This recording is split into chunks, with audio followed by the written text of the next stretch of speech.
So now suddenly, you sit back, I always compare it to men's ties, that all you have to do is keep them. Eventually they'll come back in style with the width of the tie. So the director of our Middle East program sat back and said, oh, eventually everyone is coming back to elections in the Middle East.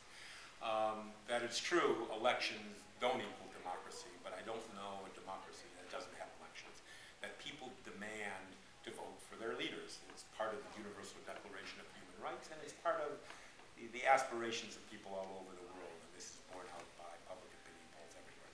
So I think what's happened in Iran is that a flawed process has created what has been a huge schism within the regime and popular efforts to protect one's vote.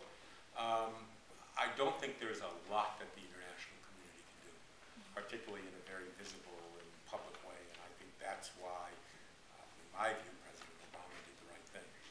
Nobody on the streets was demanding that the West or the United States take a much more vocal position in support of their cause. And so I think the idea of allowing this, at least the public side of this, allowing this to unfold is probably the right thing to do. But eventually, international solidarity and support will, I think, be important if it's done in the right way, and it's done at the behest of the people on the ground in these countries. Because the most important thing in this work is standing behind people and not in front of people. So they have to be the ones that drive this process, not the outside. Want to add to that?